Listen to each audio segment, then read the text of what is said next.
What is up, guys? Frosty 0232 here today for another Frosty Features. We have our first member of the Spider Society, and we are excited for the Skill Raid team to come in and redo all of this stuff in Marvel Strike Force. So today we are talking about the Peter B. Parker. So for those of you who don't know, this is a comic book background on the tunes that you use in Marvel Strike Force, and I am your not so humble guide to the comic book verse, or in this case, a little bit of movie verses.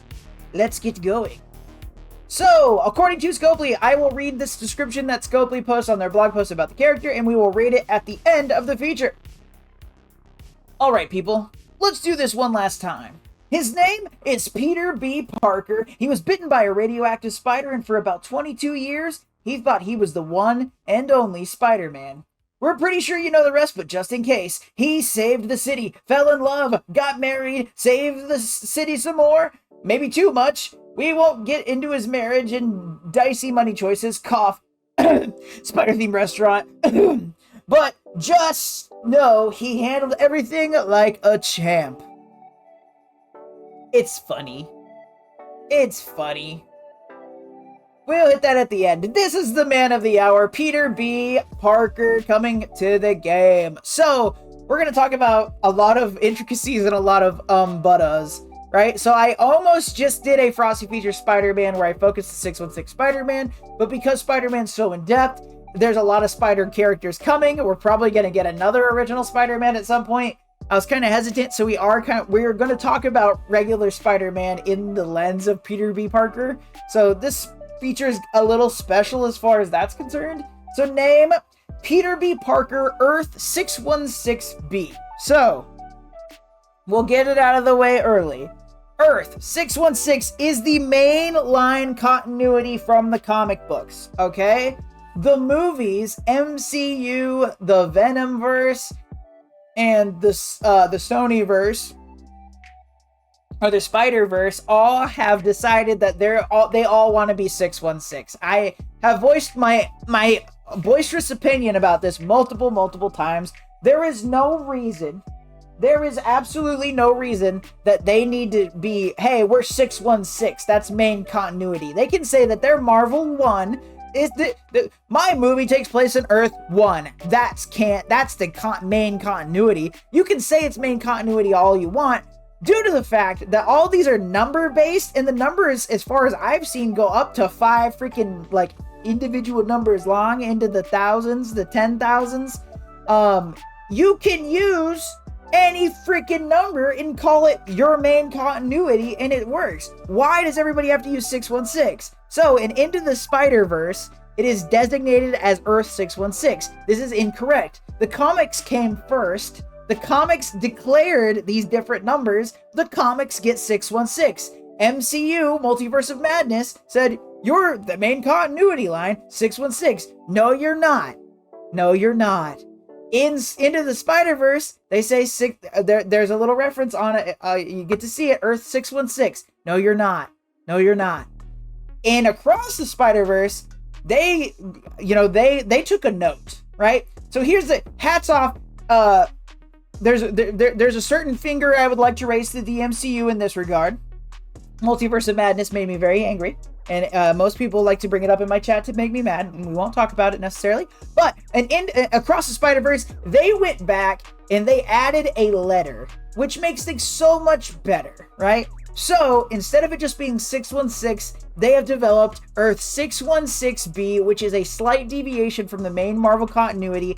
Earth 616B is Miles Morales' main line in the Spider-Verse, right? In the Sony animated films. So Earth 616B, it is an alternate reality to the mainline continuity, and a lot of the mainline continuity can cross over, but it is a thing. It also does not, as of this recording date, it does not exist in comic books proper. It does not have a proper line. So a lot of what we're going to be talking about is references to the movies, etc. So most of the knowledge about Peter B. Parker, because of where he comes from, by the way, His first appearance being Into the Spider-Verse in 2018. He did technically appear in Venom in the same year, 2018, the Venom movie from the Venomverse, but that's a cameo appearance, so we don't.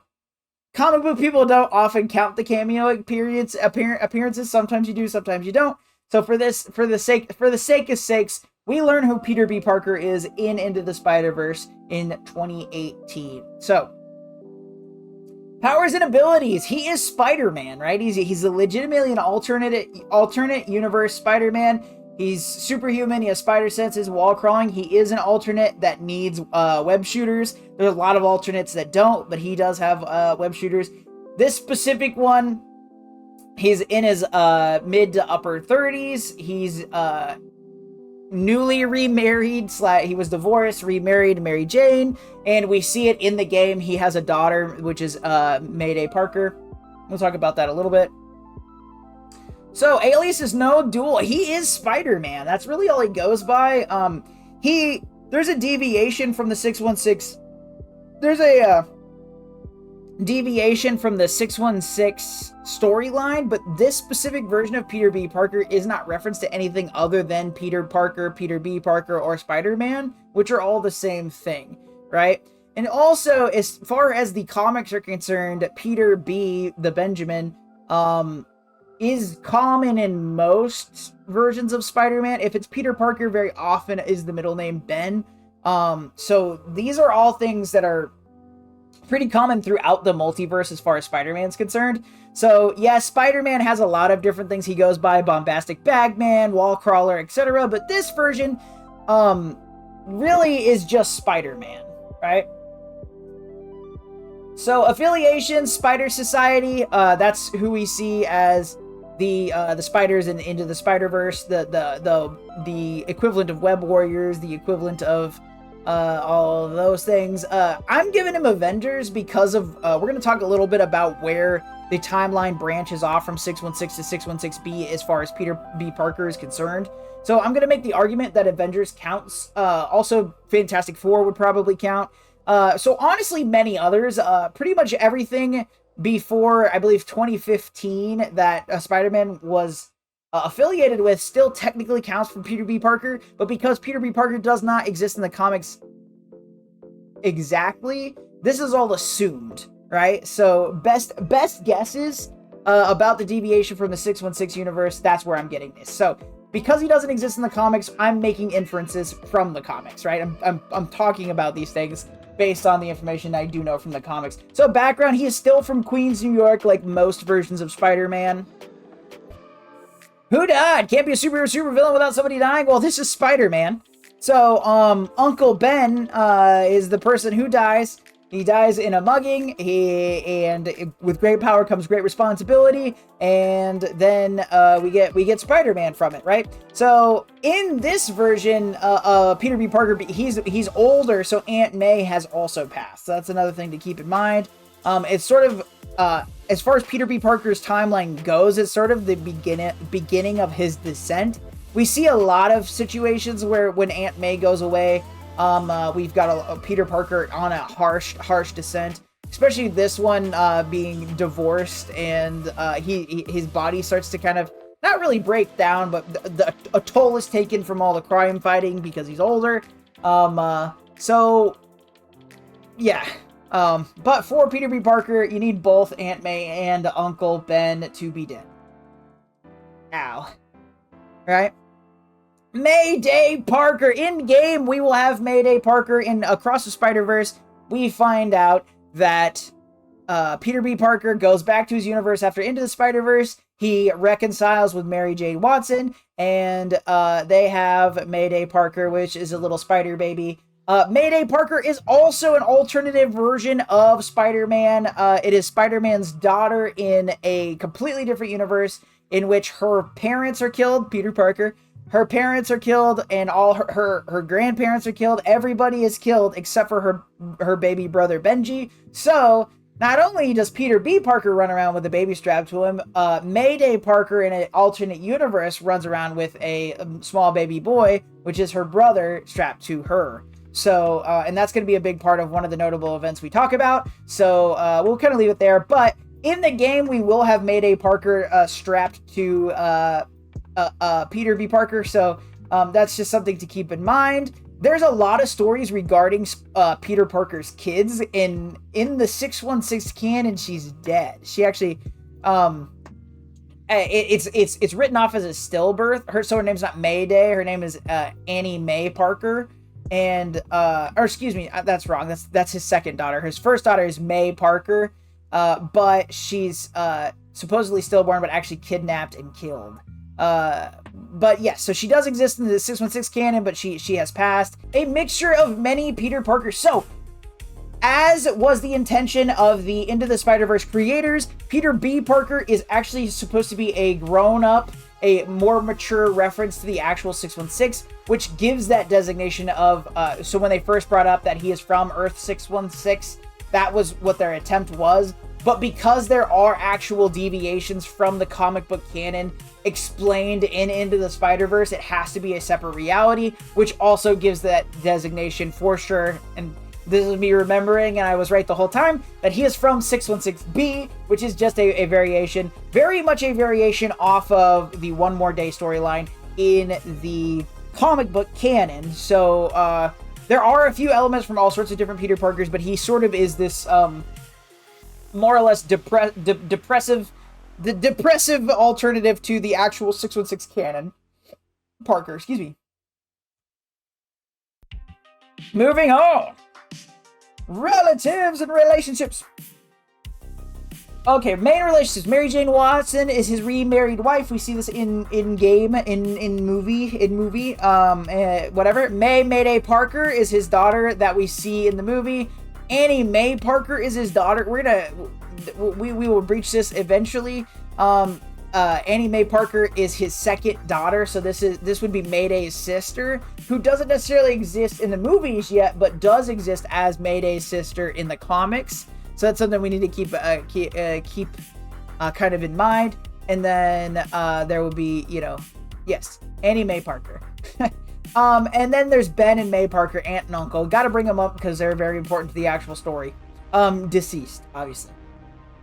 So, notable events. So, I chose these notable events. Once again, Peter B. Parker does not exist in comics as of this recording date. Maybe there's been some references or something I'm unaware of. That's highly possible. But namely, what I chose here are things that are pretty similar to the stories that we hear about Peter B. Parker. So with the Spider-Verse event in the comics, what we have...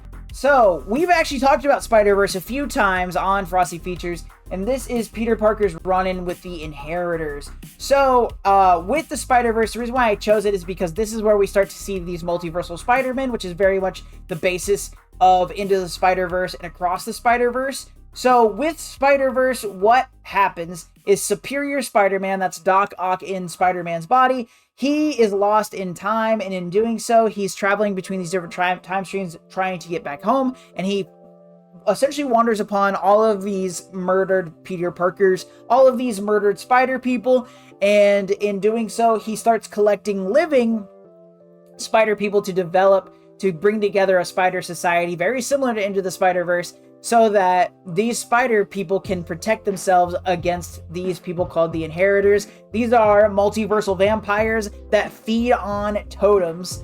So they eat animal totems. So Spider-Man is an animal totem, being the spider. There are a few other ones that are around, but the Inheritors specifically target spider people. So they start to create an army to fight back against these. They start to create an army to fight back against these vampires. These are headed up by Morlun. They're all a family. There's also Solus, who is Morlun's dad, who is extraordinarily powerful. And eventually what they're doing is, Doc Ock Spider-Man is collecting all these different versions of spider people. This is where we see Spider-Ham come into play. Before Into the Spider-Verse, we see Spider-Punk. We see the Cowboy Spider-Man. There's a whole bunch. Even the Spider-Man from the TV show is there. Ben Reilly, Kane, Silk, all sorts of spider people are involved. And essentially they establish a universe where the Captain Universe version of Spider-Man still exists. And that Captain Universe version of Spider-Man can hold everybody out. So the Inheritors won't attack this one universe. So it starts off being their safe space where they can be and exist without being attacked, and essentially where they can meet up to plan. And so eventually they move, after recruiting and gaining some knowledge, they find out that Peter Parker in Earth 616 proper has actually run into Moreland and defeated him, and he is the only spider person to actually defeat an Inheritor. So they've decided that Peter Parker is the strongest of all the Spider-Men, which is Spider people, so that's why they recruit him. And this is where Peter Parker originally meets Mayday Parker, the alternate version with the baby that I spoke of earlier. This is where we run into Miguel O'Hara. We just very similar to Into the Spider-Verse, except instead of it being this cutting off timeline situation, it very much is, we need to fight these vampires before they eat us all. So as they are trying to figure out how to take out the Inheritors, we have the big boy vampire, the granddaddy Solus shows up, and he shows up in the universe that none of the Inheritors go to because they're afraid of Captain Universe Spider-Man, because Captain Universe Spider-Man can't leave his reality, but he has ultimate control over it. And Solus shows up and he's like, I'm here and I'm gonna wreck your stuff. And Captain Universe Spider-Man's like, no, you don't understand. This is my universe, and you have no power here, especially compared to me. And Solus is like, I'm a multiversal vampire, dude. I control all of these things. You're screwed. And so he eats Captain Universe Spider-Man, and that whole thing falls apart.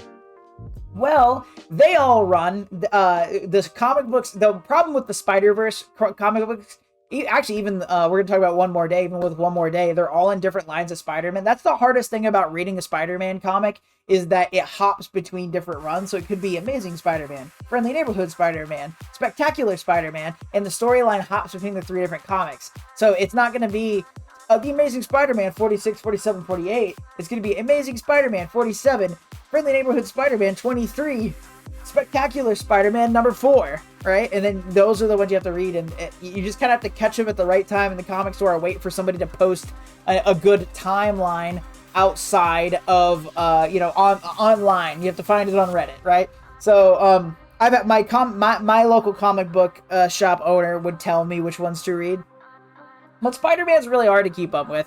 So anyway, at this point, there are multiple teams going on. So with Superior Spider-Man, I think, is with Ben Reilly and maybe Mayday, and then Kane is off with somebody, and ultimately there's 3 different branches, and they're all trying to find somewhere to go, and eventually they come upon a universe that is completely and utterly radiated, and that has come from Doc Ock nuking the planet. And the only person that has lived is the spider totem on this planet, which is Uncle Ben, who has survived in a bunker, which is a whole thing. But because of the high radiation, the Inheritors won't go there. So their second safe space becomes this new Earth with this Uncle Ben, and they all go there. And then there is this big fight.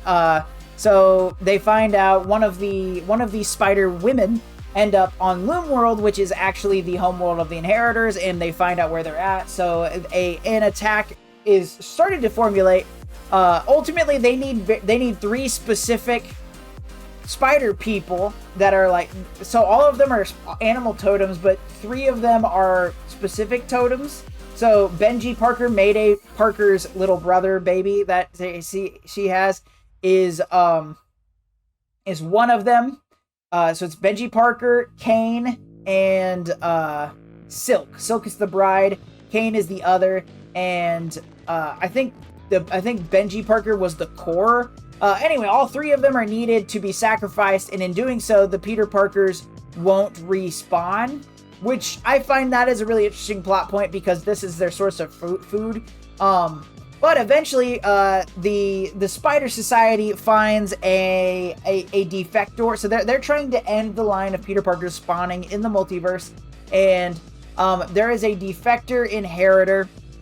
So they find this banished Inheritor, Karn, who was kicked out of his family because he disagreed. He didn't feel that ending the line of the spider people was the way, and he was interested in finding an alternate food source, so they made a deal with him to help him find an alternate food source for the inheritors. So with the help of Karn, the plan starts formulating that they're going to make this attack on Loomworld, when all of a sudden Kane has already decided to run and assault. Silk and Kane have on separate occasions went to Loomworld for revenge. Kane has decided he's going to do this because Ben Reilly gets killed by one of the inheritors, and he gets really mad about that because Ben Reilly gets killed all the time, and he's like, why does Ben Reilly always have to die? Why do I gotta deal with this nonsense? Blah, blah, blah. I'm gonna give way. So, Kane is a clone. This is one of the 616 spider people. There's a bunch of them. Silk is also one. So, Silk being a girl, a woman that was bitten by the same spider that bit Peter Parker, but she was locked away in essentially a padded cell. We talked about her a lot in a previous Frosty feature. Kane being a clone, one of the clones. Ben Reilly being a clone of Peter Parker. Kane also being a clone of Peter Parker, but Kane is a conduit of the Spider God. So of Spider Noir, when we did the Frost feature and him, we talked about the Spider God. So Kane acts essentially as an avatar. Think Moon Knight. Of the Spider God. So he decides as revenge, he's like, I'm gonna go to Loomworld and I'm gonna let go. I'm not gonna control the spider anymore. And he becomes this big spider monster, and he starts screwing everybody. He starts messing everybody up because, like Peter Parker, he also has the ability, the strength to be able to take out inheritors. But over time, he kind of starts wearing down. So anyway, he goes and he's essentially trying to murk them all at the same time, and he's actually able to kill Solus, which is a big deal because Solus is kind of the big monster multiverse vampire that killed Captain Universe Spider-Man. But Moreland comes around and he's like, yo, that was my daddy, and he kills Kane. He rips off one of his legs and stabs it through his head, and it's really epic.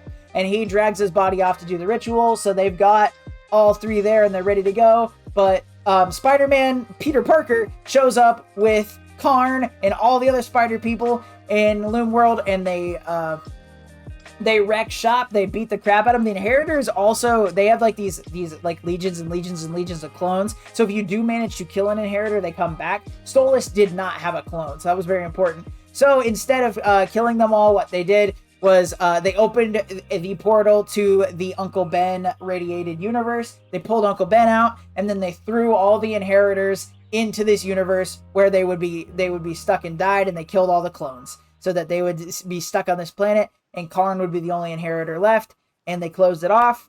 And then that Uncle Ben went home with the alternate universe Mayday Parker and Benji Parker so that he could be the granddad, right? The fixed families, because that Uncle Ben was the only one left in his universe. So he's left with those other characters to live a happy life, and everything goes back to normal, and it's beautiful. All right, next is One More Day. So One More Day is one of the most famous / infamous storylines in Marvel history. We've talked about it on and off throughout multiple Frosty features. So One More Day is one of the most controversial comic book arts of all time. It's well written. Its immediate follower, Brand New Day, is the part where the writing falls apart hard. So in One More Day, right before One More Day starts, what we have is Peter Parker's secret identity is revealed to the world. Kingpin decides, hey, I'm gonna kill all of Peter's loved ones, so he puts a hit out on Peter and his family. A sniper shows up to shoot Mary Jane in the head with a gun. Spidey senses tingle. Peter tackles her and pulls her out of the way of the bullet, but lo and behold, the bullet finds its target in Aunt May. She is presumed dead for a minute and then is comatose in the hospital. And with at the start, so that's before One More Day. When One More Day starts, he's trying really hard to figure out what he can do to save Aunt May. Spider-Man Classic is poor. He's a very poor guy, right? He has no money. And the doctors are like, yeah, if we had a bunch of money, we might be able to make her hold on for longer, but I don't think it's going to work. And Spidey's like, I need one more day. I need to figure this out. I'm going to go to Tony Stark, and Tony's going to help me out. He's got billions of dollars. This is not even a drop.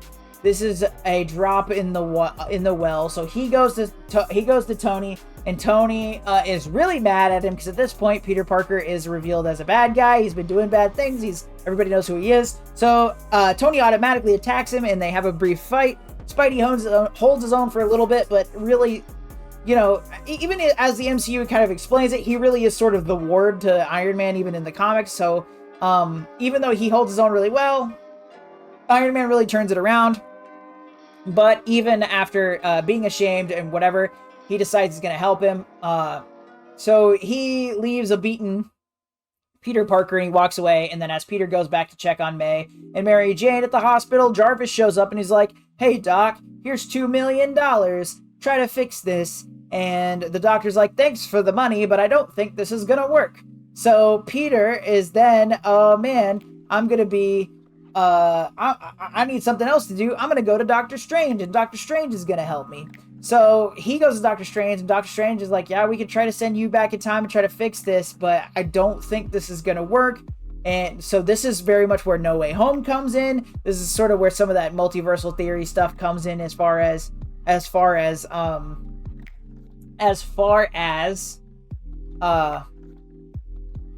Into the Spider-Verse, etc. So, No Way Home, yeah, Into the Spider-Verse, yes. So, he goes back in time, but he's like a ghost figure, and these ghost demons are coming at him because he's working with Doctor Strange, and he's trying to avoid them. And he goes and he sees the sniper, and he's trying to, ultimately, as he's following himself, he realizes due to the spider sense, he can kind of feel himself talking to himself. So he's hoping to warn him of the bullet so that he can save both Mary Jane and Aunt May. And so in doing so, it doesn't actually work out, and he has to live. Essentially, the whole thing is him reliving Aunt May is being shot again. He ultimately just fails. She gets hit, and there's nothing he can really do about it. Doctor Strange pulls him out, and he's like, "Listen, there's no way to be able to fix this. There are powers higher than me, but they're not, like, this is the end. You're gonna have to let her go. People die, Peter." And Peter's like, yeah, I got this. And he walks outside, and then he sees a little girl, and this little girl is talking to him, and she's like, "Hey, I have the ability to help you. Come with me, and I'll show you the way." And then we go to our third and final issue of the arc, where everybody really hates it. So ultimately, little girl is Mephisto, and what we find out is that Mephisto is after Peter Parker, but not in the classic way. Mephisto has decided, Mephisto's he's a dark guy. And so he brings Peter to Mary Jane, and he has a conversation with both of them. And he says, "Hey, here we are. I can save Aunt May, but I don't want your soul, Peter. You two have the most beautiful and pure love that exists in the multiverse, and I want your marriage. I want your love. I want you two never to have been this thing. I'm going to give you 24 hours to talk it out." And they talk it out, and Peter's like, hell no, I worked really hard to get on this train, bro. There's no way we're going to do this. But Mary Jane's like, "Okay, we can do this. That's fine." Makes you kind of question Mary Jane, but I question Mary Jane anyway. Peter Parker's a horrible husband, so I get that too. So, it's not, I don't know why people have such problems with this. Both of those characters are extremely flawed and can easily make these decisions. But ultimately, she whispers something in Mephisto's ear, which you don't find out what it is then, but in a few comic book arcs later, we find out that what Mary Jane actually said to Mephisto was she added in the agreement that he can no longer do deals with Peter Parker. But so they accept it, and essentially they're sent 9 years back in the past, and the little girl that Mephisto was, so Mary Jane had a kid, had a little baby. This was May Parker. Not May Day necessarily at the point, but it was May Parker. But she was thought to be stillborn and was stolen, and this whole thing. Ultimately, May Parker is erased from existence, and what Mephisto was, the little girl that he was actually their slightly older daughter. So like an 8 or 9 year old May Parker. So they're sent back in time. They forgot about this whole thing, how it happened. Peter gets to live a little bit longer because they get 9 years back, but he and Mary Jane never dated. So with this, to tie this into Peter B. Parker a little bit closer, where the 616 deviation is at this point is that the deal with Mephisto doesn't happen, right? So it is assumed that instead of him actually saving Aunt May by going back to time, giving up their love, whatever, that doesn't happen. Aunt May dies. He goes into a depressive slump. This is the beginning of his decline. He starts, him and Mary Jane split apart over time, and he becomes the Peter B. Parker that we see in Into the Spider-Verse. So that, plus there is, in 2015, they came out with a remarried kind of arc where him and Mary Jane get back together, and then they actually have Annie Parker and all this stuff, and love blossoms and such. But anyway, so that's One More Day. A lot of people don't like it because of his dealing with the devil and how that ends up, and because it's such a retcon, they undo a whole bunch of Peter Parker stuff. A lot of people really hate it. A lot of people really like it. At the end of the day, it's well written. It's the follow-up Brand New Day where it gets really, really rough. Marvel Strike Force doesn't care about power level, but here on Frosty Features, we do. Now, the way this works, if you are a multiversal threat, like Solus, you can topple all of reality as reality stands, not just your reality, but the multiverse as a whole. Universal means you can end your reality to perhaps hop over to another universe and end that one, like a few of the Inheritors. Cosmic, you are a threat on a planetary scale on the small end, and with enough time and effort, you can take out something like a solar system or a small galaxy. Nuclear means that you have power equal to that of a nuclear bomb, which means you can level things like small cities, or if there's enough of you blowing up all over the place, you can take out something like a small planetary body. Super Soldier means you are beyond all human capability, but you still are, super mega strong, whatever. You have the ability to level things like brick walls or a city block with enough fire in your gullet. Super Soldier is the one I just said. City is, you are a human being, but you are trained to the absolute and utter strongest version of yourself that you could possibly be. This is where we find a lot of our mercenaries, our CIA agents, etc. Yes, Greg means Greg is the undead Asgardian that's spawned by Hela in Marvel Strike Force, and left to his own devices, Greg isn't really worth much at all. So, due to undead Asgardian physiology, and just because I like to make the argument, I equate Greg to that of a regular human being. That way, in the event, I'm in line. Imagine, if you will, I'm in line at Best Buy. I broke my mouse. I've got my broken mouse in my hand. I actually just bought it from Best Buy, and it's not working. So I'm returning this thing, right? But then Greg comes up behind me in line, and he's trying to get the newest LED fit for his sword or whatever his weapon is. No one cares because it's Greg. And he's just trying to get his new LED fit for, whatever the hell he's doing. And he bumps into me in line. I'm like, yo, bro. And he's like, yo, bro. And then we throw down. I could theoretically beat up Greg because I'm a human being and I got a broken mouse as a weapon. Okay? So, at the end of the day, Greg is equal to that of a regular human being. Fight me.